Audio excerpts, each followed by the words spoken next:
So I have this internal dialogue. I'm like, I don't owe shit to them. Men don't disclose so many things. Do you know what I mean? Like, I don't ask how big their dick is. I don't ask their credit score. I don't even ask if they're married or have kids half the time. Seriously, like, there's so many things that people don't bring to the table right away that could be perceived as deal breakers. I live by the rule that if it's going to get physical, I will tell you I'm trans before, because I don't want to be in that situation. But if we're just flirting or talking, I don't feel like I need to be like, hi, I'm Serena, I'm trans. Like, that's stupid to me. But first, a word from our sponsors. When your mission is beyond missionary, step up your game with Liberator. Their collection of transformable sex furniture and sex toy mounts will put you in sexual positions you never thought were possible. Use promo code MANWHORE and save 40% off the best-selling Wedge Ramp combo at Liberator.com. Welcome to the Man-Whore Podcast.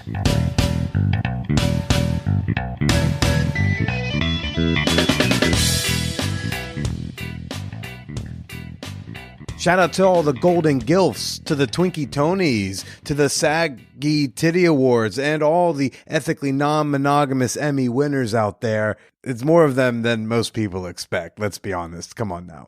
This is Billy Procida, and you are now listening to the Man-Whore Podcast. To the Should I Call My Ex Biz Awards. That also could have been one right there. Hello. Welcome to the show. Bringing you sex-positive conversations every Wednesday. This week I'm bringing back Chief Content Creator for the Transgender Law Center and General Overall Fabulous Queen, Serena Daniari. You may remember her from many, many years ago, back on episode 236, and she is back. And we're talking about her voice feminization surgery. We're talking a bit about her Ozempic. Oops. And we're talking a lot about trans attraction. This episode got juicy, and I'm going to share it with y'all in just a little bit, as you know.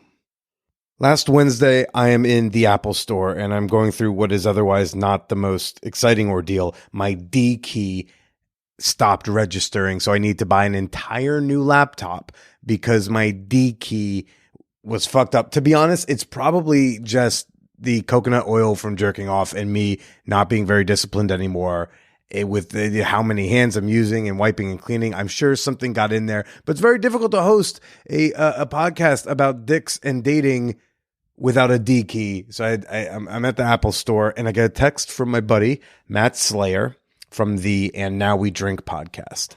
And he says, congrats. I said, for what? He was like, you're nominated for the AVN Award for Favorite Adult Podcast. I had no idea. I did not ask you all to do that. I did not put in for it. I did not submit. I never got caught up in all the award stuff in podcasting. Some of it's kind of scammy. Some of it feels like out of my league. So I've just always, but enough of you on your own went ahead and nominated me for an AVN award, and now I'm in there, babies. So now I have to do the thing where I say, please click the link in the top of the schnotes and vote for me at this year's AVNs. How cool would it be if I beat the likes of Asa Akira and Lisa Ann and Lena the Plug and the Dildorks? Ooh. I've been doing this show a long time. It's going to be 10 years in April, and it'd be cool if I got a trophy. A lot of people will dismiss someone and say, what do you want, a trophy? And yeah, I'd like a trophy. And if we could all just do that, if we can't share the show publicly, and if we can't throw $2 down on Patreon, can you at least once a day for the next 10 days vote for your boy and help him win an AVN award? Would be pretty fucking cool, wouldn't it? Anyways, link for that at the top of the schnotes. Also, don't forget, next weekend we've got the Naked Comedy Show, January 26th. All you New Yorkers, we are back at Hacienda, 8 o'clock, 10 p.m. lineups. Tickets are going fast. They're over halfway sold through on both shows. So if you're thinking of going, get those quick. And because you're listening right now, you can use the code BOOBSWEAT. One word, BOOBSWEAT, for $5 off your ticks. Otherwise, check out manwhorepod.com for all my other upcoming stand-up comedy dates. I'm not sure if this episode is going to bring any surprises to anybody or if this is going to be like a shocker. I'm not too sure. Before anyone drops any bombs, we're going to do a quick fan whore appreciation moment, okay? This is the part of the podcast where I like to give a shout out to members of my fan whore community on Patreon. It is a quick shout out, but it is filled with lots of love. Very high density, brief shout out right now. Big thank you right now to Abahijit Nair. I hope I'm saying that right. Abahijit Nair, the patron so nice. He seemed to have pledged twice. I've got you listed twice here. It looks like 2 payments. You haven't asked me to return one of them, so I'm going to keep both and just say a thank you and a thank you for supporting the Man Whore Podcast on Patreon. All my Patreon members, you can join me next week for the... that was so hot. Movie night. Next week, January 25th. That's a Thursday, 9:15 p.m. Eastern. We're gathering in the Discord server. We are watching a movie called Roller Babies from 1976. Too distant future, sex will be illegal. But there will be Roller Baby. This is their story.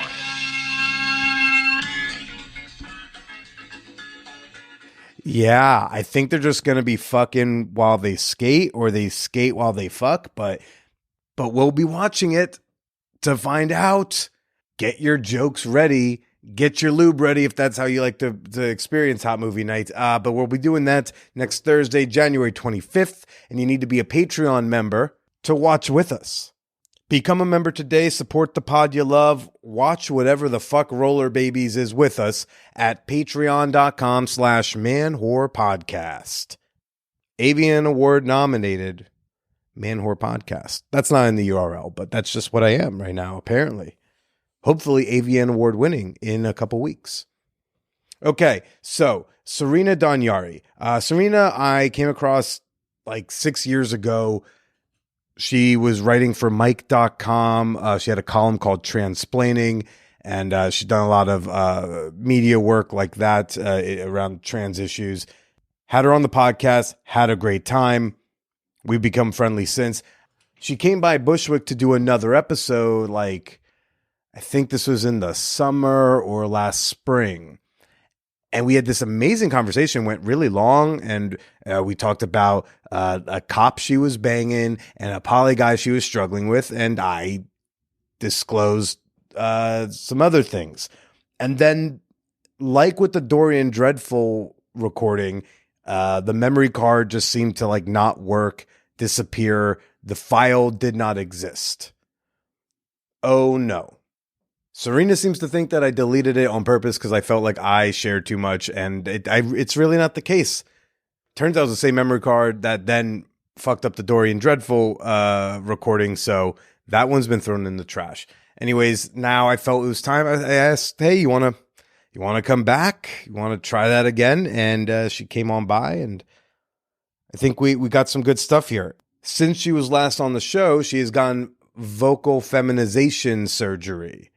And she's shared it on her social media, but in a way, she's sort of debuting her new voice, which she'll comment on soon enough. So a brief note here. Serena has inspired me for all my future guests to let them know before we start to please not stroke the shaft of my microphones. There is a bit of that. There's not really much I could do to take it out in post. So my apologies if it bugs you. But I do think the content will override any annoyance with that noise. And now I know to say, hey, everybody, just can you hold it like a normal person? Thanks. We're going to do a few ads. And then we're going to have a chat with Serena Daniari. Let me paint a picture for you. Imagine a world where sex is more comfortable, where your desires know no bounds, where your bedroom becomes the playground of your dreams, and where doggy has never been so delightful. That's the kind of pleasure Liberator, my sponsor this week, is bringing to the table. And the table might be something that you bought from Liberator.com, frankly, if it's a table that's optimized for sexual activity. And maybe that's why many say that Liberator's products are like the greatest inventions for sex since the bed. If you're tired of the same old, and you're craving new ways to bang, then Liberator's sexual positioning shapes and love loungers are what you need in your domicile. And they sell more than just sex furniture too. They have top-notch bondage gear, sex pillows, sex toy mounts, waterproof squirter blankets, and more. Now, if you're new to the world of fuck furniture, then you need like the bread and butter. You need like the starter kit of it all. Okay, so here's what Liberator's doing. They're giving Fan Whore Nation 40% off their best-selling wedge ramp combo with over 1 million satisfied customers. Click the link at the top of the schnotes or go to Liberator.com and use promo code MANWHORE for 40% off the wedge ramp combo. Fill your play space with products that will make sex more comfortable, more enjoyable, and therefore last longer. So one more time, click the link in the schnotes and use promo code MANWHORE for the special deal or visit Liberator.com. This episode is brought to you by Honeysuckle White. If you're looking for ways to make mealtime healthier in the new year, make your favorite recipes with turkey from Honeysuckle White. Take the pressure off, keep it simple and tasty without sacrificing flavor for nutrition. Whether you want a delicious sandwich or post-workout protein, Honeysuckle White turkey can do it all. Visit honeysucklewhite.com for recipe inspiration and to find retailers near you. Honeysuckle White. Eat what you love. Brooks Running has a new shoe for you runners out there. Did you hear that? Better turn up your volume. In fact, turn it up to the max. Introducing the all-new Ghost Max. It's got all kinds of things to make your knees and ankles feel protected, like Max Cushion, Max Soft Landings with DNA Loft V2 foam, and Max Smooth Rides with their Glide Roll Rocker. Feel better on your run with Ghost Max. Learn more at brooksrunning.com. I fuck Republican cops, I guess, is where we left off. Yeah. Actually, just one. Just one. I don't want people to think it's like a regular thing. Just one. Okay. I'm glad it's not plural. Nope. It's the same one. Everyone's allowed to do anal with one Republican cop from New Jersey. How do you remember that he's from New Jersey? Oh, yeah, because it was... So he's not NYPD, he's NJSP, which is better. What's NJS? State Police? Yeah, New Jersey State Police. I feel like that's not there. It's still New Jersey. I know, but it's like it has a better reputation than NYPD. I feel like okay, let me live in whatever version of reality allows me to occasionally fuck attractive police officers. Well, where are you standing on the poly stuff? That was the other guy we talked about in that episode was like there's a cop and then there was this other guy and he was like, I like him a lot, but he's poly and I don't know if I can do it. Billy, do you have any advice? I'm doing poly, blah, blah, blah, blah. Where do I stand on like me and polyamory? Where are you at it now? Absolutely not. What about... Fuck no. What about non-monogamy but not like the full-blown poly? None of it? Nope. No. Well, no, you're not monogamous when you're dating. I mean, like, when because you're like getting to know each other. When you're in a committed relationship. No. Monogamy all the way. Okay. 1000%. Not even the occasional threesome. No, we can talk about threesomes. We can talk about threesomes. Like about ways to spice up our sex life. Okay. But like, I'm not about like whoever I'm in a relationship with.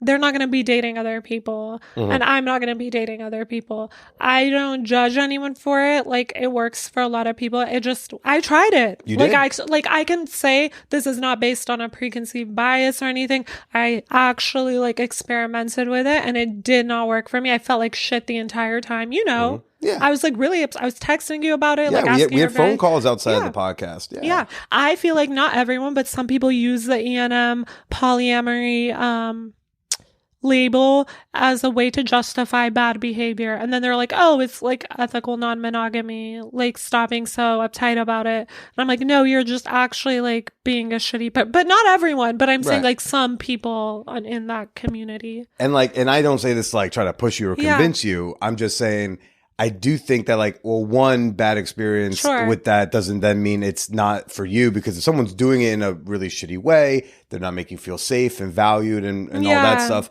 Well, then of course you're not having a good experience there. But, you know, I talked to another woman a couple months ago on the show when we were off mic, and how like, if she felt safe, if she felt prioritized, if she felt loved, if she felt desired, like if all these if-thens were in place, which honestly should be in place in any relationship, monogamous or not. Yeah, absolutely. Then she's like, then her mind kind of opened up a little more, because she would ask me things like, oh, you wouldn't feel jealous about this and that. And I kept saying, well, I felt this way and I felt this way. So I was okay with what, you know, was going on. But that's also like a lot of if-thens that like a lot of men can't seem to clear anyway. So whatever. Yeah. I mean, jealousy and insecurities, those are like regular emotions to feel in monogamous or non-monogamous, I would imagine. But non-monogamous requires a level of maturity and communication, like heightened, that most people, I feel like, cannot meet that barometer that it would satisfy everyone involved. And so I don't think you can have non-monogamous relationships that work with non-mature people. Yeah. And most people are flighty and non-mature in New York City, at least. So it works for many. It's a no for me. Yeah. Serena, they can't all be like you and me. You know, they can't be mature like us. I know. We're the exemplar of maturity. No, I want to be like worshipped and like treated like a princess. You know what? But you know what I actually want in my next relationship? Mm-hmm. Like someone who's so sweet to me, and someone who like puts me on a pedestal and like is so soft with me. Do you know, like someone like really, I feel like I haven't really had that. Are you sure you want the pedestal part? Like someone who like adores me. I think like a lot of women, like maybe historically veered into like liking a certain kind of guy who was stereotypically masculine or whatever. And like, maybe like now I'm more so looking for someone who's like softer, more sensitive, more attuned with his emotions. You know, blue eyes, like mid-length beard. Exactly. Yeah, okay, I do have a thing for blue eyes. Okay. Like they kind of mesmerize me. Dresses real schlubby, because then you can fix them, right? I don't want to fix anyone. No? No, definitely not a fixer-upper situation. Yeah. I don't need to be fixed. I just need to be taken shopping. Okay. I need to know what to wear. Okay, like a Queer Eye like makeover situation. Oh, my sister really wants to submit me to that show. Oh my gosh. That would be iconic. I don't think you really need it though. Like those people's lives are in disarray. I don't know. Me 6 years ago, I think would have been great for it. But like I've since like learned to like get hand towels in my bathroom and like put frames on stuff. I feel like I might have disqualified myself. Yeah, I still do need some work on the clothes front. I feel like you're too together. Like maybe not together enough to be like part of the Fab Five yet, but not disheveled enough to be like qualified to be like on the show as like one of their projects. Yeah. It's a good place to be. Right in the middle, normal, right? Yeah. Yeah. Well, Serena Daniari, writer, and what's your title? I want to see how you intro me. Huh? I want to see how you intro me. Wait, remind me the title at the Transgender Law Center? Digital media manager. Digital media manager at the Transgender Law Center? Yes. I got that right. Well, because I know you from your work, your glorious work of Walking While Trans and Transplaining and any other column title where you can somehow do a portmanteau of trans. That's what I'm used to your work being. True. I mean, Trans Law Center. There you go. I'm still making my identity, my whole brand. Yes. So nothing really changed there, I guess. The wonderful, the beautiful, the very well talented Serena Daniari, content creator extraordinaire. How's that for an intro? Okay. Was it like mildly worshipy? Icon. Bombshell. Yes. Tastemaker. Agreed. What else? Wordsmith. What would the cop say? Trailblazer. What would he say? Yeah, what would be like? Best ass on the Upper East Side. Perkiest tits. Best head. I give Best really head? good head. I can't confirm nor deny at the moment, everybody. I'm sorry. Well, I don't like giving head though, but I Okay. do it really good. Probably Okay. because I have a pee-pee. Okay. And so I know like what feels good. Oh, we did talk about that Yeah. too. I think you were talking about giving head, but you were also talking about Getting head. getting head, and then the cop did blow you? He blew me. Yeah. Right. And I think that was a thing we had also like gone into. I remember Yeah. that side of your dating history was like, I was tuned in. The poly Yeah. guy was like, oh, another poly Boring, dude I not know. making her feel special. I've heard it before. Okay, well, I have more interesting experiences than the poly dude and the cop. Well, since what's going then. on right I mean, now? Okay, well, first of all, a lot of things have changed since Yeah. we last spoke, right? Does something sound different to you? Everybody, Billy? does something sound a little different?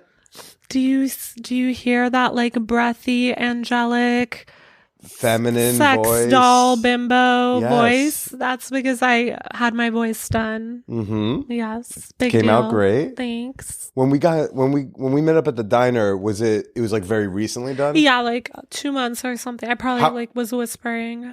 Yes, you were whispering. So like how long was the recoup time? Because like this is the first time in person where I'm hearing you like full-fledged talking. Yeah, I still don't know if I'm fully recovered, but like I couldn't talk normally for like 2 months. Yeah. It was like a month of complete silence and then like another month of like not really being able to talk for a very long time. Like I had restrictions, like you can only talk 5 minutes a day, that kind of thing. How did Yeah. you pick what to use that 5 minutes for?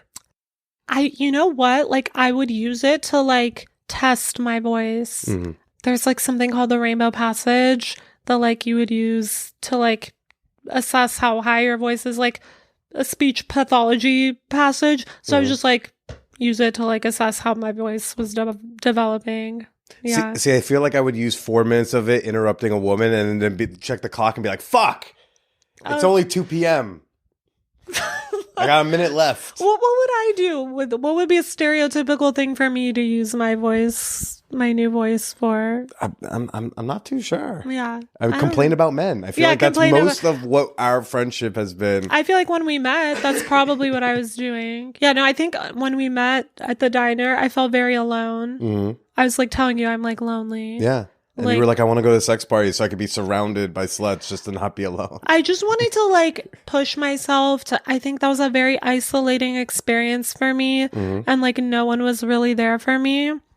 And so I felt like when you can't talk to people, like physically, you feel really disconnected from them. Do you know what I mean? Right. Like from people in general. So what were you doing to try to stay connected with people even though you couldn't speak? Nothing. I felt like people abandoned me outside of my parents because like my dad went with me to Colombia to like watch over me and help me recover and everything. And my mom like through the phone was there for me every step of the way. So they were really there for me. But like no one in New York was really there for me. It was like shocking kind of.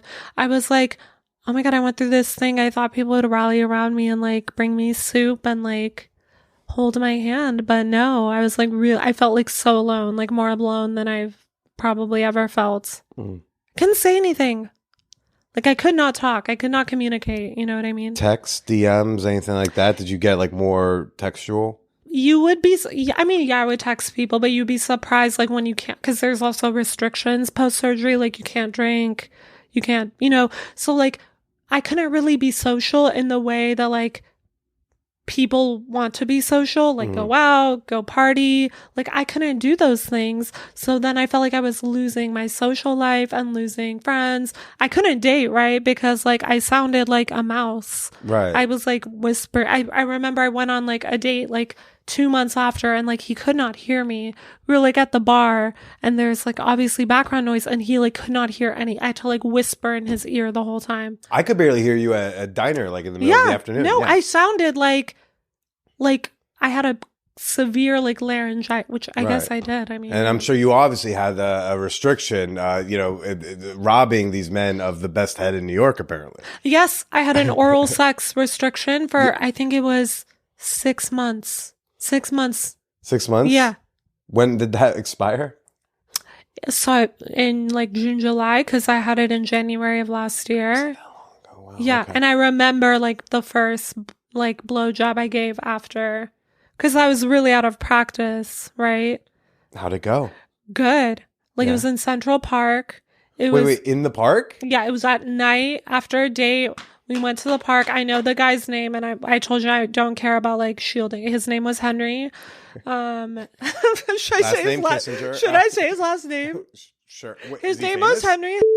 I don't know if he's famous, honestly. I just don't care about covering for people anymore. Okay, did he do something shitty? No, I just don't care. Okay, we had a date. We went into the park, and I was like fiending to give head because it had been so long, and I was like, 6 months ended yesterday. I'm gonna like give a blowjob, and I had like lockjaw, and like I was like gagging and not in a fun way. I was like really out of practice. So was it like a sexual experience or more like I am going to accomplish this? It was more like I need to take the bike out for a ride again and see if I know how.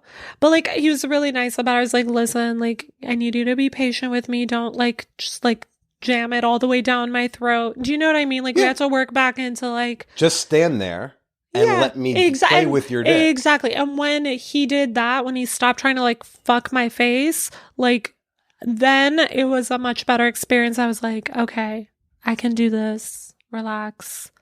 I'm not getting on my knees because I don't want to get my knees dirty. And so I'm like squatting he's really tall. Mm-hmm. So like it was like a workout for me. I was like in a permanent squat. It was like not ideal conditions, but memorable. I didn't know you were such a public sex girly. I do enjoy it. Yeah. Okay. It's fun. I've had sex in parks before. Prospect Park. I hear a lot goes down in Prospect Park. A lot goes down, yeah. Big cruising spot too. I don't cruise, but I'm just saying. Okay. Yeah. You like to like prearrange it? No, I mean when I was in Prospect Park, you like to go on get drinks first. Yeah, well, I don't know. We just walked to the park, but in Prospect Park was with my ex. Well, but you didn't just like walk to the park. Like you kind of knew what you were doing. So okay, after the date, I'll tell you exactly what happened. He was like, "Hey, do you want to take?" Because the bar was near the park. He's like, "Do you want to walk in the park? Do you want to take a walk in the park?" Right, but we all know what that means. No, exactly. I was fully prepared to like. I didn't know I was gonna like give him head necessarily, but I was like, we're gonna fuck or like at least make out or do something. And so I mean, I don't know. Yeah, I knew. Okay. But in the other time in Prospect Park, I was with my ex and we went there for a concert and like we couldn't get into the concert because like it was packed. Like it was one of those concerts in the park kind of thing at the band shell. And so we were like, we're here. Like we might as well fuck. But it wasn't planned. I don't like plan. By the way, do I look skinny right now? No, there's a reason for this. There's a reason I'm saying why this. have you like not shit in 5 days? No, I've been on Ozempic for 3 months. You don't need Ozempic. But I've been on it. Okay, so ask me anything. You can ask me anything about it. Yeah, what I'm going to ask you is, can you give me your Ozempic? Because I need it more than you. I actually recently stopped it, and I have a little bit in the vial, actually, if you want it. But, like, that probably talk to a doctor I could consult with a doctor, but I might. Yeah. I don't know. I haven't had bread in 3.5 days. I'm doing okay. That's great. That's a great start. Very hungry. I didn't eat for, like, 3 months. Pretty much. I mean, I hope you ate something. I'm eating. I'm just not eating carbs right now. I didn't eat. I couldn't eat. I couldn't, like, hold anything down. You look great, but like you can have extra weight on you and you'll also probably still look great. Yeah. So no, I probably went too far. It was getting unhealthy. It was probably never healthy to begin with. I lied to get it.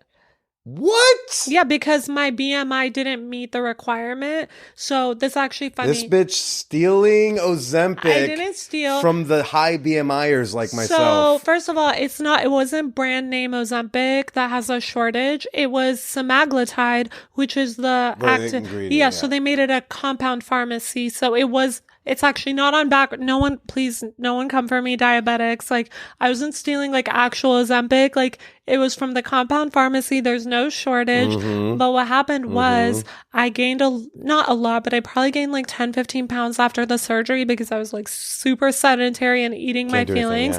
And like, I tried working out and it was just like nothing was taking that weight off for me. And I wasn't feeling good about myself. Okay. And so I like made an appointment with this nurse and I shoved a pillow under my hoodie for the Zoom call to make myself look overweight. And I was like, yeah, like I lied about my BMI. I was like, I'm trying to lose this much weight. And she just prescribed it. And so shouldn't have had it, lied to get it, was on it for 3 months, recently got off of it, but like last week pretty much. Wild experience. Well, you look hot last time I saw you and the time before that. And that, like, nothing seems, you look thin, but like you always have looked thin to me. No, I mean, so that's the thing. I've always been thin. Yeah. So then when I gained like, that's why it's like a 10 weird, pounds, jarring, like a question to get out of nowhere. It was like, do I look skinny? I'd be like, okay. Like, no, I just wanted to tell you because it's like a hot topic right now, right? And I was like, here, okay, there you go. Thank you. Subject matter to discuss. I talked to my doctor about like those that family of drugs to see if like maybe that's something I want to pursue. And I go back and forth because like I see there's one, I forget, it starts with like a PH, and it's one that's meant to only be like 3 months. You're like it's okay. You're supposed to only do it for a short period of time. It's easier to get approved. There's less of a shortage of it. And so I think about that because I think that's what I need. Is I just need like a good like 3-month boot camp to just get the COVID weight off. And then I can go back to being like 215, 220 and like always wanting to lose 10 pounds, but like I don't need to, right? I'm in a place right now where like I need to lose. Only if you aren't happy with how you look. Right. Do you know what I mean? Exactly. Like, I know how to be hot and sexy at like 220. I've figured out how to feel sexy at 220. Yeah. I don't know how to feel sexy at 240. I do not. And that's part of why we didn't go to a play party yet, because you weren't feeling yourself yet. First, it was like the breakup and stuff, and then it was all the pot, and then the it was munchies, and not the munchies, like the satisfied feeling I get when I'm stoned. Where got it. Okay. I don't need to fuck. It's the type of thing where like if we smoked weed now and then and then we did things, I will feel a sex drive to hook up. But if someone like if you texted me from like the upper whatever side and was like, want to hook up, and I already smoked, I won't feel the drive to go out and do that. I see. Okay. Because like weed just makes me satisfied. Fair, and then I don't need to write and I don't need to fuck, and I can jerk off and I can watch a thing on TV and like eat the whatever. I'd already gained the weight during COVID. Like the weight had already been on, but it was like breakup, weed, and then once I even stopped smoking the weed, it's like, well, now I can see the body. And I wasn't really like feeling like going to play parties. Well, I think you look great. And I don't think anyone should take those drugs for any other reason than like they don't feel comfortable with how they look. Not because other people or they think they have to like fit into, you know what I mean? Right. But all these drugs, they only operate, like they don't make you lose weight because like there's like stuff in the drugs that start to burn stuff off. It's just simply it suppresses your appetite. Yeah. Right. And that's all I need is like but right now I'm seeing like how I can do with that. Drinking more water, eating a lot of protein in the morning, having like 4 eggs with bacon in the morning and seeing how that goes. Cause that's all I need is just like eat less than I've been doing and not like jam my face full of snacks at night every night. Yeah. Like, and if that can work without doing the drugs, great, because I see some of the side effects, I see these stories of what's going on with people's bodies. I almost died, yeah. It scares the shit out of me. I'm like, I don't want to trade that off just to like, for vanity, just like with the hair stuff. You know, I take my Noxidil, right? Okay. You know what that is? Rogaine? Well, so I did Rogaine for like a few years with the foam, and I feel like nothing happened. Okay. So then about a little over a year ago, I talked to a doctor because I saw this New York Times article about doing it in the pill form, and that it was cheaper and like probably more effective, and maybe even does regrowth. So I was like, okay, let's do that. I did a year of 2.5 milligrams. I don't know that I've seen like regrowth, but it certainly haven't like gotten worse. And then I asked about that. And she's like, well, we could try going up to 5 milligrams. I was like, I mean, all right. But then said, well, but then your blood pressure, you have to like keep an not on your blood pressure because it could go low. And I mean, on top of like being scared of heart shit, my family and, not wanting to mess around with my heart just for like hair, blood pressure also is needed to what? Boners. Oh, I didn't connect that actually. She didn't say, oh, like you could have penis, like erectile issues with it, but just I know naturally that if like you have low blood pressure, Yeah. like erections are harder to like get and maintain. That makes sense. And like, is that all worth it to even roll the dice on for him? No. I'm going to really lean harder on the blue eyes if I have to. But Yeah. I like my dick to work, and I like Of my course. insides to be good. Yeah. And if I have to learn how to be like a sexy chunky monkey, okay. But I'd also like to learn how to be a sexy 220 boy again. If you can do it without meds, that I would encourage that because they're crazy. Yeah. Like you don't eat. Like it's crazy. Like you just don't feel hungry. It's like very strange. Yeah. It's terrible. And like, I mean, like, how did it affect your sex drive at all? I felt sexier, but that's just because I was getting thinner. Okay. What about like energy and drive? Lower energy. Okay. But you'd be surprised when people are like, oh my God, you look great. Did you lose like weight? It's like you get addicted to that feeling, even though I was losing it in a really unhealthy way. I was like not eating because I didn't have any appetite. I actually had to force myself to eat sometimes because I knew I had to eat something, but it wasn't because I was hungry. I felt no hunger. I remember one night I was like passed out in the bathroom, like throwing up blood into the toilet because of the side effects. It was so extreme. Like I wouldn't recommend it to someone unless they really, really, really need it. Mm-hmm. And like, are you going on dates when you were on that? I was dating a guy. I actually told him about it. I was like, listen, because he took me this great Italian restaurant and like ordered half the menu. And I was like, listen, like I'm on Ozempic. So if you see me just like nibbling, like, please don't judge me. I was like, I'm going to be honest. Like, I'm on fucking Ozempic. And it was so weird because the food looked amazing. Like, I could tell it was like really appetizing, but I had no desire for it. It was like really strange.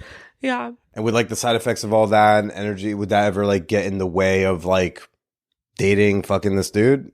No, I felt hot. Okay. Yeah. That was enough to be like, okay, I got the energy to do this. Yeah. It made me want to fuck more. You know, when you're not feeling super secure. Yeah. Like, you don't feel sexy. Well, that's what my entire 2023 was. Like, I barely fucked by my historical standards. Okay. It's because I didn't feel sexy. But like, when I feel sexy, I want to meet people and I want to hook up and I want to go to Hacienda and I kept like, every time you would mention how you want to go, I think it's like I wanted to want to go. Yeah. But I didn't even really want to go. And so, you know, that was definitely a part of it.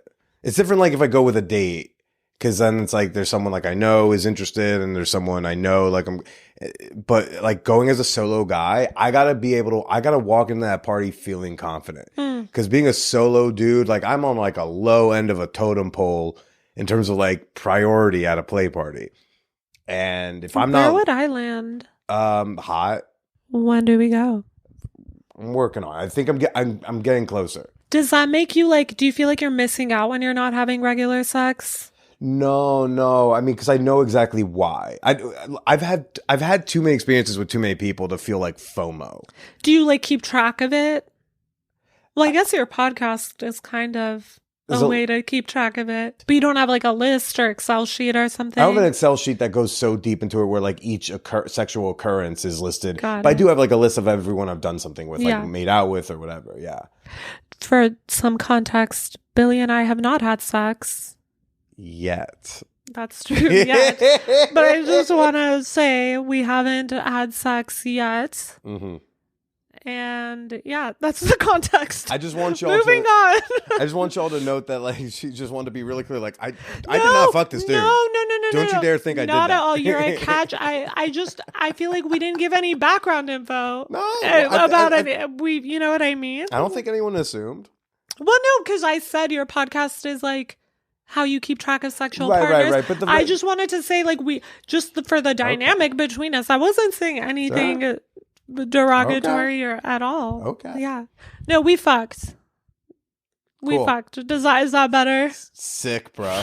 we fucked 20 times. Okay. It was awesome every time. Yeah. That's why I keep coming back to the podcast. Well, is it? I mean, like the last time you were here, like when we on the Lost episode, I also kind of sprung on you or like revealed that like I had like a little baby crush on you.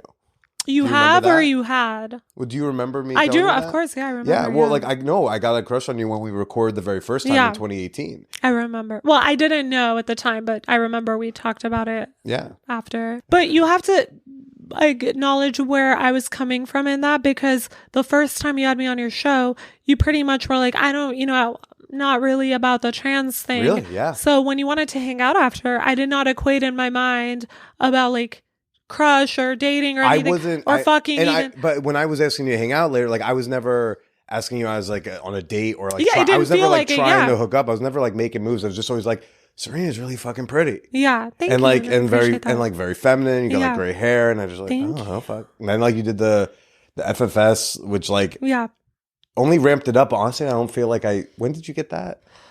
years ago. I don't even. I've lost track of how much surgery I've had. I don't remember. I just remember being like, Serena's a babe. And I think like it was like a turning point for me of like, like re-questioning desires. And then like Yeah. we went into a little bit on the Lost episode where I went like, okay, there's like space in my like Yeah. attraction I remember spectrum. what you said. I remember exactly what you said. What is that? You said you can fuck with trans women if you can't see the man in them anymore. And you can fuck with trans men if you can still see the woman in them. And it was so memorable that I don't think I'll ever forget you saying that. But like, I actually understand what you're saying, even though the delivery is like so bad. But like, I get what you're saying. But I also very distinctly remember before I said effectively that I said, hey, I'm going to say something and I know it's not a good way to say it, but I do not have the language to say it in a better way. And then I said that. I knew what I was saying. I was just like, look, I don't know how to say this, but like, cause like a trans dude, like if, I don't know if you're really like twinky and like, I think and you're no, like, attracted facial to hair. femininity. I'm attracted to femininity. That's and it what I think I doesn't figured matter out. so much about the gender, but more like the dynamic, maybe. Yeah. That's what I gathered. Yeah. I mean, like on my run today, like I re-listened to our episode, Yeah. Our original one from 6 years ago, and we it was so interesting to hear me express the reverse of that, because one, you early on asked me like I almost texted you to go, oh, it's so cute. You asked me how I identified. Oh yeah, I remember. I do remember that. Yeah. Right. But later on, there was this the concept of like it was kind of flipped. I was going, oh, like I mean, Ryan Reynolds is like my example because he's like, it's not that I'm attracted to Ryan Reynolds, but I go like, it's like an easy, silly, funny, like, and everyone can universally accept this. He's a classically handsome guy. But then I said like, oh, it's like when we get to the dick, it's like, oh, that's when I instantly go off. And then, but like, that's not really what was going on. I think that's what I thought was going on. Yeah. And I think after meeting you for the first time, I started just going like, I would see you on social media and on Twitter and stuff. I was like, Serena's really fucking pretty. Wait, was I the watershed moment for you?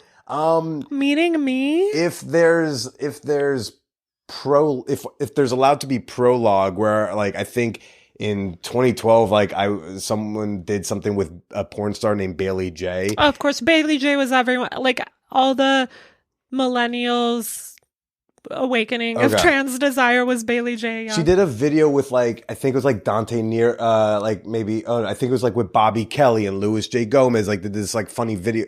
She did something with some like comedians I know. Yeah. And then that introduced me and I was like, oh, and I'm like, huh. But like it didn't become, and now I jerk off to Bailey J. It was more like, I'm a follow on Twitter, but like, and then it just kind of got tucked away. So I go like prologue. Mm-hmm.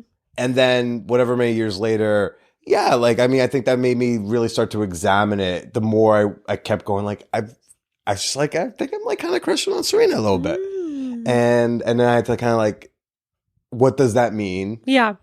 And then like examine, like, is it this? Is it that? And like, again, the masculinity still really turn off. Like hair, it definitely I made out with this trans woman at a party and like I could feel like the stubble. Oh, she has to get laser, honey. Right. But then I that's when I was like, okay, like that's definitely not a thing like I enjoy because it's making me think of man. Got it. Because I feel facial hair. You're attracted to trans women if they're cis passing? I mean, I don't know if I want to phrase it like that. I've always kind of said like high femme. Like high you, femme. like you. Like you are like very, very feminine and like pretty and like soft and all that stuff. And like those are features I'm into. But the thing is with cis women, like it's not as tight of a box. I get it. They have more latitude. There's a lot of latitude. They have more latitude they don't have to shave their legs. I'm into all sorts of different types of women when it comes to cis women. I don't feel about that. But with trans women, it's like the high femme. Okay. Well, for example, like a cis woman, I'm almost never in a situation where like I'm going to feel facial hair stubble. Of course, unless you're dating a Middle Eastern woman. And Sorry, now- I'm Iranian, so I can make that joke.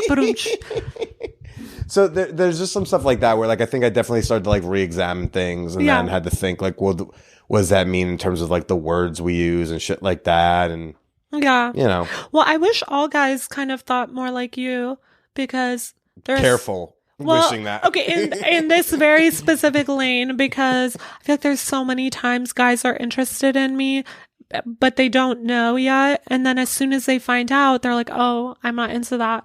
And it's like, if you're into femininity, then does it really matter what was? Let's not talk about what was. Let's talk about what's now. Yeah. Do you know what I mean? I mean, the silliest situation is when a guy says like, "There's a trans woman. She's even had the what's the chop, the snip." Can I call it that? No, you can't because it's actually medically inaccurate. It's not a snip. They don't snip it off. They actually like invert it inside of you. You can call it bottom surgery if you want the palatable term for that. Can I call it the inversion circus? No. Okay, we'll call it bottom surgery. It's called the inversion technique, the penile inversion technique. After they've had the penile inversion technique. Oh my God. When I hear a guy talk about like, and she's very feminine, whatever, and has a pussy and all that, and then they still are like, well, no, bro, that would be gay. Like that's always been very silly to me because so of like stupid. Now we are really living in a past. I mean, there are trans women who are just objectively more feminine than a lot of cis women. 100%. So it's like, if you're attracted to femininity, I don't understand why like that would be the switch. But then there's some trans, I mean, there's some guys who only want post-op trans women. There's some guys who only want pre-op. There's so many, you know what I mean? Like I can't keep up with all the iterations of that. But you're saying you run into a lot of guys who like clearly are attracted to you and are letting, their conceptions of masculinity or being straight or whatever, and they're letting that kind of like stop from following a desire that is clearly a desire. 100%. I was just talking to a guy that like we met on the street. He got my number and we had plans to go on a date tomorrow actually. And today I texted him and I was like, hey, I just want to be direct. Like I'm trans. Like I don't know. Like I wanted to get it because I've had bad experiences. And then he like blocked me. Yeah. So without like, saying, hey, not for me. And he just blocked me. And I mean, he doesn't have to say why because I know why. Right. But it's like so disappointing. But it's also like everyone's entitled to their preferences. But it's just like, if you're attracted to someone and that one thing changes it for you, then like maybe there are some biases you need to work through. I don't think it's transphobic to not want to fuck or date trans women, but it's like if the transness is the only reason, do you know, if you're attracted to them in every other way, then maybe it's kind of transphobic. I don't know. Yeah. But, like people can date whoever they want. I don't. Well, like I think also what was helping me like I get what you call, I guess, a watershed moment was just more also, it wasn't simply like, oh, like she's hot. It was like I felt like we were vibing. Of course, when we did the pod, and like I felt like the best version of this podcast, in my opinion, the best episodes typically sound like we're on a first date where there is no second date. That's where I feel like that sounds like it's the coolest conversations. Yeah.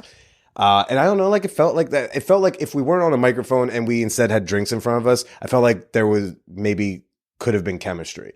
And so I think that was also, it wasn't simply, oh, she's attractive, is like, oh, and like I'm interested in like how she thinks and her opinions on things, and like she laughs at some of my jokes, and you know, I find 80% of them funny. That's like a pretty high rate. I have to say. So yeah, do you think I should get a pussy? Would that make, I just out of curiosity, would that make you more or less interested, potentially, just theoretically? I don't think that would change my when we first met, like if I told you I had a vagina, would it have made you more into me, or like it wouldn't have an impact at all? I think I'm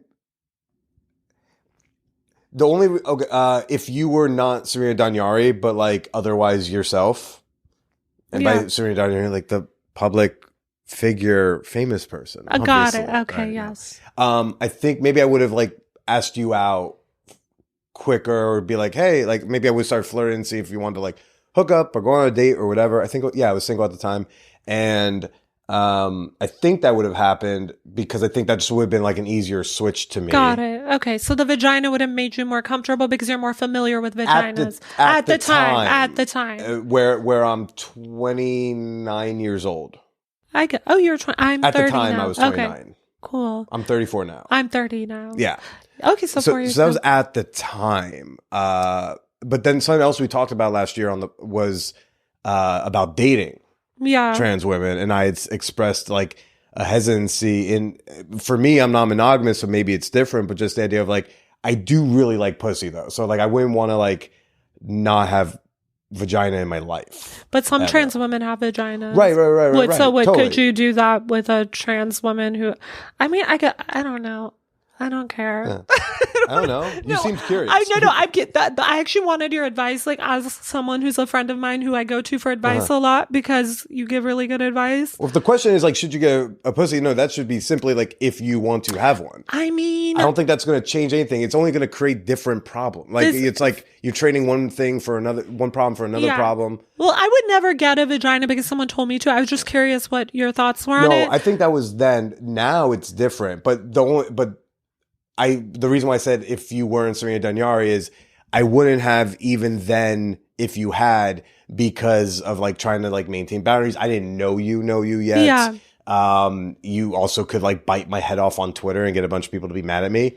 Billy Presilla is having chicks on his podcast just to try to fuck them. So let's all go yell at this man. I don't know. I didn't know. No, so, I get that. But if you hadn't been Serena Daniari, like maybe my instinct would have been different. Yeah. But like today, if we met for the first, then I don't think I'm as hung up there. I'm actually you said, by the way, I think you said this like during COVID at some point where I maybe alluded to this on Instagram. Like you were like, oh, your DMs are going to blow up. Yeah, because I think you'd said like you're down for trans women, right? Or something. Well, or curious about it. And then I was like, your DMs are going to blow up with trans women. I don't know if they did, but I had a feeling. I think I got a couple messages. Okay. I think I was breadcrumbing the concept of like I am evaluating. Got it. It's part of the, I mean, it's a process for everyone to discover their sexuality. I just found out my ex is gay, fully gay. But before I go to that, I just want to say I'm being very vulnerable by sharing that I am pre-op. In all my press interviews, whatever, I actually never talk. That's like the one question I don't answer. Oh. Not that you ever directly asked me, but for some reason, like, I don't know, because we're actually friends in real life. Like, I feel comfortable talking to you about it. But like, no one really knows what I have down there. Like, I never publicly talk about it. Even my friends don't know, really. So it's like, I don't know. It's weird to talk about that. Oh, thank you for sharing. You're welcome. And no, I'm not getting a vagina. Okay. And I have very strong reasons for that. So how similar to that penis does it look like? Pretty similar. It's like smooth though. I always wax everything. Mm-hmm. My balls have gotten, oh my God, I can't believe I'm talking about this in detail. They've gotten smaller on estrogen because that's what happens. So they're kind of like, my penis is like shriveling into itself, which makes you better at sports, right? Exactly. 1000%. Yeah, no. Now you can do volleyball better? Yeah, no, it's definitely makes me more of a woman to have just like a useless piece of meat dangling, but that's kind of what it's become on hormones a little bit. How, like, I mean, if I can ask, like, how much shrinkage are we talking? It's not about the size. It's about the functionality. It's like, it makes you less able to, you were talking about minoxidil. Imagine what testosterone blockers do to your dick. Right. Like, you're suppressing your testosterone. So I still can get hard and I still come, but it's not the way it used to be where like someone would brush against my shoulder and I'd have a hard on. Like that doesn't happen to me anymore. But like if I'm into someone, I can get hard. Mm-hmm. Yeah. Which is one of the reasons I don't want a vagina, because there is a whole litany of potential complications with them. And I don't think the technology is there yet and the medicine is there to like really make functional neo-vaginas. And sex is important to me. And I like being able to be functional. And I don't even want to risk the possibility of not. So in case people are wondering why. I mean, similar, right? That's why I was like, oh, I don't want to fuck with certain things if that's the trade-off. Because like in theory, I'm doing these things to seem more attractive so I can fuck or attract. But if when I attract them, I maybe can't, then fuck the whole, I'll figure out a different way, you know? It's, you do a cost benefit analysis and sometimes it's just not that worth it. To me, like, I don't want like a wound that's constantly trying to close itself that might have nerve damage and a bunch of these things. Like, I just don't want to deal with that personally, but to each their own. Keep the pleasure, you know, and like, because you'd hate for it to result in like now you can't feel pleasure down there. Yeah, I need to feel pleasure. Yeah, and it's like, and like, so like with your, do you call it a penis? Yeah, I call it a penis. It's so funny. Like, trans amorous guys like come up with all these sick, ridiculous names for it, like she-cock or clit. They call it your clit, or like, and I'm like, girl, it's a dick. Like, we can just call it what it is. Like, you don't have to like make this like more. We get it. You're straight. Like, you don't have to be like, it's your she-cock, it's your girl, or it's your clit, and like your asshole's your pussy. It's like, no, that's my dick. And my asshole is my asshole. Like, if you fuck me in the ass, we're having anal sex. So guys will be like, I want to get you pregnant. I'm like, you know, you can't do that, right? Like, and they're like, I'm going to try. And I'm like, okay, that's hot, but like, I can't actually you can't get me pregnant, sweetie. Well, I've also seen or heard trans women like insist on calling their stuff what it's not. I think that's stupid. Like, we have to accept reality. Like, we have dicks. Okay, bring out the video cameras. We finally caught her. She said something. No, I'm being more honest about these things. News alert. Trans women are not biological women. We are trans women. We have XY chromosomes. We have dicks. That's what trans means. You're born male and you transition. It's a very controversial opinion. Is it really? I mean, Buck Angel gets yelled at about it, I feel like, all the time. I think he's a little more extreme about it, but I do acknowledge certain things like biological sex is a reality, and trans women biologically are male. Socially, I would say we're female. Right. We move through the world socially being treated like women, typically, sometimes like worse than women do. But I'm saying like biologically, like, I'm a guy. I don't look like one. I don't sound like one. Someone see me walking down the street probably wouldn't think that of me. You wouldn't want someone to call you a guy. Absolutely not.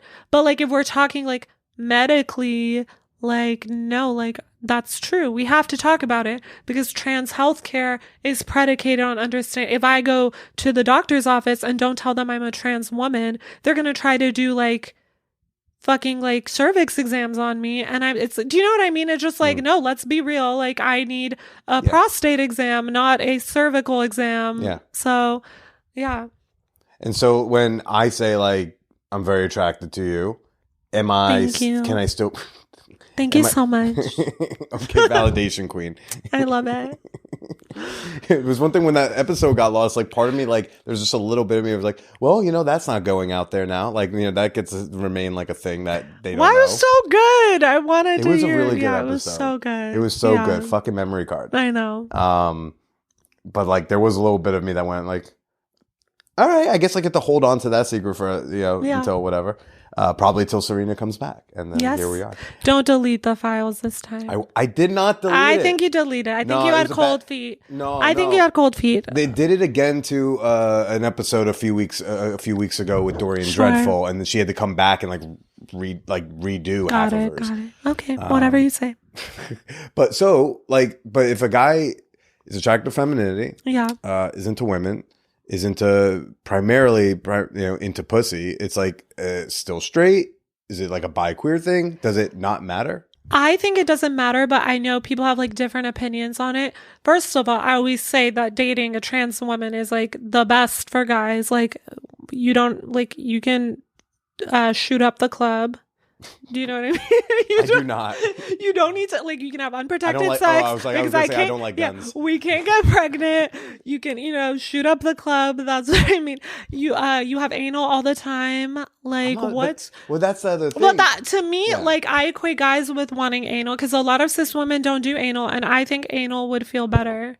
In my biased opinion, I think my asshole would feel better than a pussy. That's my opinion, though. But everyone gets entitled to their own opinions. Well, part of what came up with the whole dating a trans woman part was, to me, it was like, again, like, it's not even simply like I like pussy more. It's I'm not a big anal guy. Like, all the anal I've done have usually been because they want it, or they're so used to anal that, like, when I've accidentally gone in, I really could accidentally just go. Like, I remember I was fucking an ex during COVID once, and she was bent over the counter.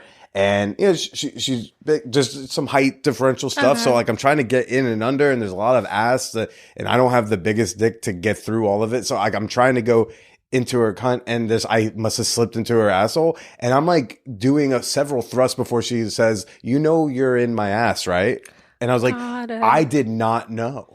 Okay. But, like, for anal, it's not the fucking part of anal. It's my understanding is, there's like a lot of there's more different types of prep.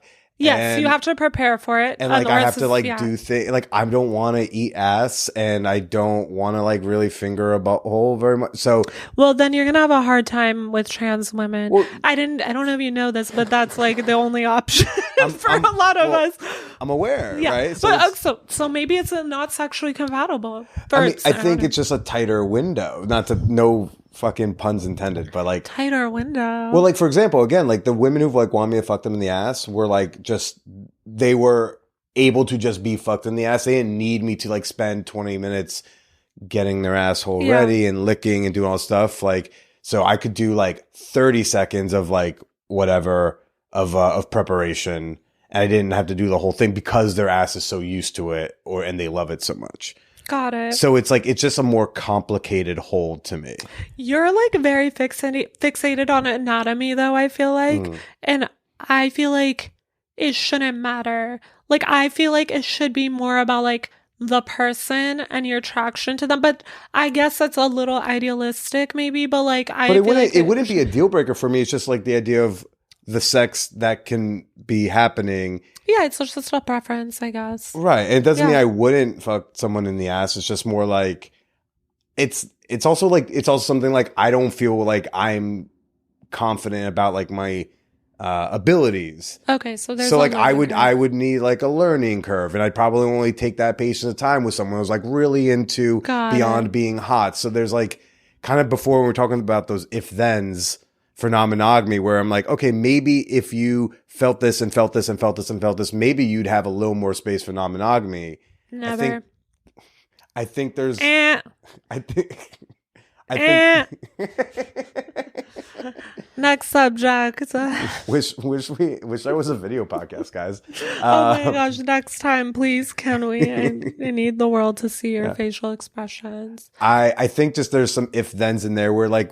And that's before we even get to is she interested in me, which for anyone is a big ask, right? Got it. Okay.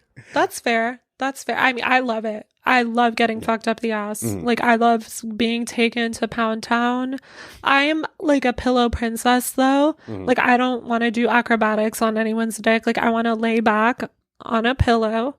You like to be on your, like, what's the best position? I want to lay. Maybe I need to take. Let me take some notes. Yeah, take some notes, sweetie. So because to all the guys who want to fuck me, I'm going to tell you exactly how I want to get fucked, and I don't want deviations. I'm not doing Cirque du Soleil on anyone's dick. I'm not like throwing my ass in a circle. I'm laying back on the bed on a pillow, and I'm going to look up at you and I'm going to look really pretty for you. I'm going to have my hair done, my makeup done. I'm going to look longingly into your eyes. You want the makeup ruined at some point. Yeah, I want to like be crying in tears of ecstasy. But I'm like, that's the extent of my work is I'm going to look drop dead gorgeous for you, but I'm going to be on my back, look up at you while you fuck me. And I'll make noises and like tell you how good it feels. But that's it. Legs over your shoulders. You're fucking me. You actually taking notes on this? Yeah, I'll post the notes on Patreon. I'm such a pillow princess. I know there's like a stigma attached. I don't care anymore. Okay. I don't want to do a Pilates class on someone's dick. I want to lay back and look pretty and get fucked. Is that so hard? I don't think so at all. Thank you. I mean, look, I don't not want to fuck you in the ass, so I'm just taking the notes just in case. You could just call it my pussy like other guys. I'm not. It's a cognitive dissonance. I can't do. Exactly. That's what I'm thinking. When someone's jerking off my dick and being like, "Oh my god, your clit's so wet," and I'm like, "You're touching my dick. Like, stop!" I can't play into this delusion. Like, if a chick told me she wanted me to call her cock her clit, I would just not call it anything. And just like talk my way around it. It's like they're like because I don't want to. I'm not going to disrespect what their wants are, but like I'm just gonna circumnavigate the whole the verbal situation. Yeah. No, but I feel like when a guy is doing that, like calling it my clit or whatever, they're like trying to convince themselves that like I'm not trans. Do you know what I mean? They're gonna try to like make that because they're insecure about it. Or I'm like, just accept reality. You're sucking my dick. You're not eating my pussy. Right. You like pussies, from my understanding, are not protruding. not that many inches. You can't not that many fuck inches. someone's face with a actually, yes, you can like ride their face, but like you can't like deep throat someone with a pussy. Yeah, even the most fucking this is so vulgar and crass. Yeah, I'm so proud of you. Sorry, I'm like really pushing myself to be more open than ever. You're doing great, sweetie. I hope my parents are not listening. I know I'm not holding like the hair on the back of your head, but you're doing great, sweetie. You're doing amazing, sweetie. Thank you so much. No, but like I don't think I need to like talk my way around a thing. Yeah, I don't think I have to like trick myself into. You don't have to like change reality to like get into the situation. No, and I think that's also part of just like doing all that like thought. And the COVID gave us a lot of time to think even more, right? It was I was home a lot. It's like let's go on Reddit and see what works, what doesn't. But just accept the reality. Yeah. But it's actually really funny. I was at the Good Room in Brooklyn like a couple months ago. What's the Good Room? It's like some bar in Brooklyn. Okay. And me and this guy were like totally hitting it off. Gorgeous European guy, like super duper handsome. And we were like dancing, and like I didn't know if he knew I was trans, but like we took an Uber home. We weren't gonna go home together because I was like, I don't know if he knows, but like he's making out with me, and he like really like I keep trying to push his hand away, but like he's trying to put it up my skirt, you know, and then he puts it up there and he like realizes, and I was like, what if I just tell him it's my clit? Like, what if I just like play their game with them? I'm like, no, that's not my dick. No, he was like shook. He had no idea. He was like shook, honey. Like, he was like, what is going on? Wait, he did touch it? Yeah, he touched it and like I tried to get him to stop it. He like freaked the fuck out. And how'd the freak out go? Bad. Like, the Uber driver was a woman and she had my back. Thank God. Shout out to her. But like he was really upset. He was like yelling. He's like, I had no idea. Like, what the fuck? Like, this is sick. And meanwhile, I'm just like, hey, okay, sorry. Sorry. I'm sorry I don't know you were forcing your hand up my skirt even though I was stopping you from doing so. I was perfectly fine with like shielding him from the knowledge that would rock his world, but he just had to shove his hand on my dress. After you're repeatedly stopping him from doing so, it's like, all right, buddy, you want to keep you're going to go have to journal tomorrow morning. Yeah, he's going to have to do therapy and like take a eat, pray, love vacation and find himself. What was the Uber driver saying? Well, he was yelling at me. So she didn't say anything trans specific. She was just like, hey, please don't yell or you're going to have to get out of my car. And she actually did kick him out. Oh, shit. Yeah. 5 stars? Tip? 5 stars. $30 tip. Wow. Yeah. But all the same. I mean, guardian angels do exist. Yeah. But like sucks and shouldn't happen all the same. Yeah. Happened a lot? The discovery moment? No, because I like to tell them instead of having them to discover it like that. Mm-hmm. Usually, like I feel like that's better. I don't enjoy like tricking people or shocking people or that's not fun for me. It actually gives me a lot of anxiety. Yeah. Like, oh my God, like I'm having a panic attack right now, like thinking about it. Like when you're like, I mean, also we don't have to talk about this if like it's freaking you out. No, it's fine. It's like gives me anxiety to think about. It's like an anxiety inducing situation when someone's clearly into you and like, you have this earth shattering secret to them. This is how they're going to perceive it. That's going to like it could result in your death, pretty much. It happens. And when does the anxiety hit in? Is it like when you lock eyes? Is it when you start dancing? Is it when you make out? I guess making out, because sometimes I like get turned on, right? And then like I'm afraid they're gonna like feel me being turned on, and then they're gonna get mad. And then it's also like I don't tell guys immediately a lot because I feel like I shouldn't have to. It's like a principle thing. Yeah. But also like in terms of safety, I feel like the smarter thing is to just be super forthcoming about it. So I have this internal dialogue. I'm like, I don't owe shit to them. Men don't disclose so many things. Do you know what I mean? Like, I don't ask how big their dick is. I don't ask their credit score. I don't even ask if they're married or have kids half the time. Seriously, like, there's so many things that people don't bring to the table right away that could be perceived as deal breakers. I live by the rule that if it's going to get physical, I will tell you I'm trans before, because I don't want to be in that situation. But if we're just flirting or talking, I don't feel like I need to be like, hi, I'm Serena, I'm trans. Like, that's stupid to me. Yeah. And with my new voice, like, I really be like shocking people because I sound like Minnie Mouse and they don't expect me to have a big dick slinging in between my legs. Do you know what I mean? Yeah. So, yeah.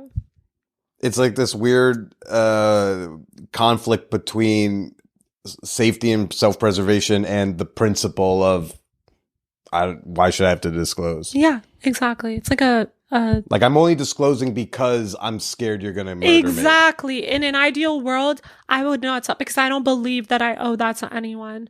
Yeah. I don't believe that it's my decision to disclose that. Ideal world where an ideal world meaning like men don't kill you. Yeah. Yeah. They can still turn you down, but like obviously like everyone has free will. So ideal world would be like maybe like he feels your dick and then goes, ooh, actually like not, and just turns you down from like without the yelling and screaming and getting kicked out of an Uber. Exactly. Just like that. Like if someone finds out and they're like, oh, you know what? It's not my thing, but you're cool. Want to keep making out till the ride's over? Sure. Whatever. Or not even that. They're just like, peace. Yeah. But like, just don't punch me in the face. Yes. Don't slash my throat. Don't light me on fire. Don't throw me into the Hudson River. Like, don't do those things. All those things, by the way, not exaggerations. Things they're just like 1000% that happen regularly to trans women, especially Black trans women. Yeah. Not a very sexy topic. Sorry.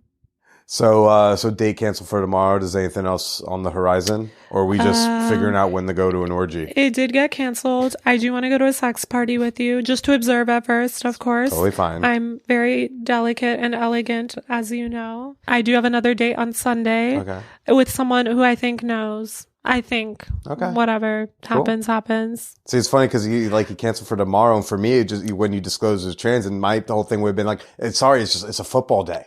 It's this playoff weekend. If someone said that to me as a reason they could not go on a date, that would be a problem. Probably. Yeah. Okay. Well, Serena, I have an idea and you can shoot it down. A bonus episode of maybe do like 10 minutes and just like go over like blemishes on our dating records. Great. Okay. But so is that going to be behind a paywall? Yeah. Fuck, I really want people to hear this shit. Okay. I have so many interesting blemishes on my dating record. Let's just start and I'll see how the editing goes. Okay. Maybe all the stuff about trans desire, maybe I'll put that behind the paywall. True. Yeah. No, put the stuff about the trans murders behind the paywall. No, I'm just kidding. Yeah, it's not. Yeah. Behind the scenes where it belongs, where it doesn't upset my mother. We don't want to bum people out. No, just put Billy's I have a notes app of things I wanted to talk about. Actually, you did? Just a couple of things. I just want to see if I love it. Oh my God, I can't find it. Or Take was your it a time. Google It's okay. Doc? Sorry. It's hold okay. on. I think I deleted it, but I think we've hit. Oh no, wait, I have it. New voice. We covered new voice a bit. It's making you feel. Is it affecting anything in your life where you feel? It just makes me cuntier and hotter and more feminine. So just I don't know if it makes you cuntier. Your old voice was like cunty. My old voice was giving that word that rhymes with maggot. Oh, you don't say that word anymore? I'm not a gay man anymore. I'm a woman, so I don't want to get called homophobic. Hasn't stopped you before. Faggot. No, I'm just kidding. I sounded like a faggot, and now I sound like Ariana Grande. Yeah, Do you want me to do some runs? Some vocal runs. Okay. New voice, talked about it. New career. I don't really think that's that interesting. Transgender Law Center. Give me 1 to 3 sentences that you want to share about it. I'm speaking at South by Southwest in March in Austin. We're doing a panel about responsible reporting on anti-trans violence, actually, for journalists. So if you're in Austin, stop by. And then also check out our journalist guide that I created with my colleagues on our website if you want to learn more about anti-trans violence. Link in the schnotes. Okay, done. Yes. Oh, and then follow me on TikTok. I'm almost at 30,000 followers. Serena Jasmine with a Z. Yeah. Okay. I would never end an episode without asking for plugs. I would never. Great. I'm not so rude. I beat you to it. I was like, I came all the way to Bushwick. I'm fucking plugging my shit. No, absolutely. I'm just kidding. No, that's not. That's actually not why I came. New hair color. Why do we need to talk about that? We covered it off mic. Do you like the hair color? And I was like, yeah, it looks great. I have red hair. Yeah. Next subject. I wrote, I'm going on a date tomorrow. Should I tell him I'm trans? I wrote this thing. Before you texted him? But then I actually decided on my own. So scratch that one out. Not going on date tomorrow. I already told him. And then, I wrote that I wanted to talk about my ex being gay because that actually rattled me. But we can put that in the dating blemishes because I consider that a blemish. Okay. All right. Well, Patreon people, you're going to hear some more behind the paywall tomorrow. But for now, Serena, why don't you go ahead and say goodbye to everybody and whether or not you would hook up with me, like theoretically. Bye. Oh, wow. Really putting me on the spot here. Fuck you. Okay. Bye, everyone. It was a pleasure. I hope you enjoyed the new vocals. Billy, the answer is I don't know. The truth is I don't fuck my friends. And I consider you a friend now. Who knows if things would have been different years ago? I really don't know. And also, I'm going to put you on the spot. Sometimes I wonder, are you only my friend because you want to fuck me? No. Okay, good to know. No.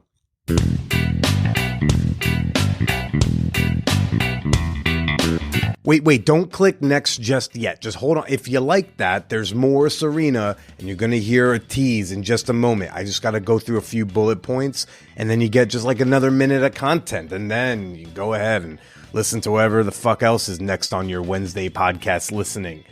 Serena wanted me to make mention. She forgot to plug it when she was here.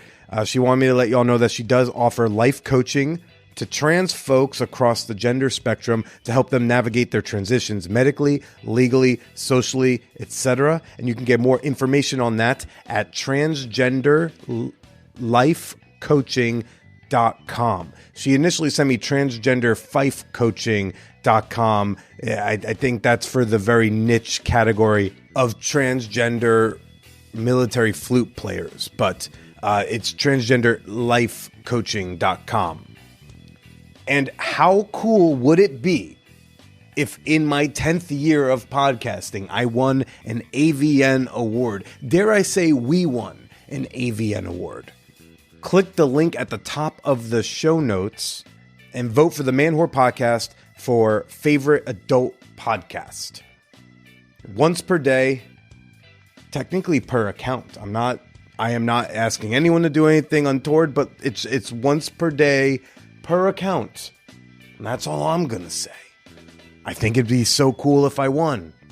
And when you log in at AVN to vote, like, you're not going to start getting a bunch of porn in your email inbox. AVN isn't a porn site. It's like a porn news site. But they still, I have not gotten any unsolicited emails from the AVN network. So you can actually just sign up and not have to worry about crazy shit in your inbox. I don't enjoy the begging part. That's why I don't beg for the nomination. But if you nominate me, I'll beg for you to help me win. But I'm not going to spiral about the concept of, all these years, this decade of hard work and, wanting to get like some sense of like kind of public and fairly professional recognition for it, being respected by my industry, because it's not like, AVN decided I should be nominated. Like, you all nominated me. So this is the part where everyone goes, fuck, Procita's show must be really good and very popular because, like, this is fan voting. This is not rigged. You actually can make me win. So I'm not going to go into a whole spiral explaining that type of thing. I'm just going to remind you that the link is at the top of the show notes. I figured maybe if I spoke long enough, you would have clicked the link by now. So I hope you have. And so while you are scrolling down to tap on the Man Whore Podcast, I should also say I had an easier time on desktop. Let me say that too.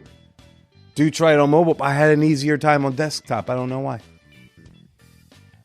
Folks, we've got a bonus episode with Serena Daniari coming out exclusively on Patreon tomorrow. We're talking about blemishes on our dating records, and then she very hilariously goes through a lot of like hyper-specific hypotheticals about like types of trans women or situations where like I might be interested. It's almost unhealthy and problematic by, she's insisting on asking. So I tried my best to answer her hypotheticals. It's a very fun bonus episode. That'll be out for all of my $5 and up fan whores tomorrow, and you can listen to it for free with a 7-day free trial at patreon.com/manwhorepodcast. Now I'm going to play a teaser clip of the bonus episode. Go out there and be honest about who you are and what you dig in this world, and vote for me for an AVN award, and stay slutty.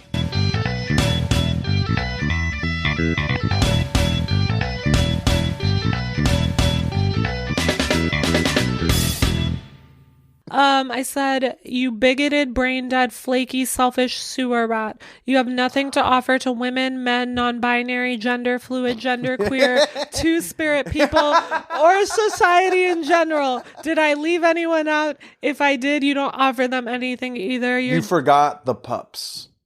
The furries? Yeah, they forgot the furs. Okay, well, do you want me to text them and follow up? Should be like, by the way, you don't offer either. furries anything either. And then I said your dick game is mediocre at best, and it's not even close to being worth the dramatics that come with it. Rotten hell, you slimy earthworm with a worm emoji. Mm-hmm.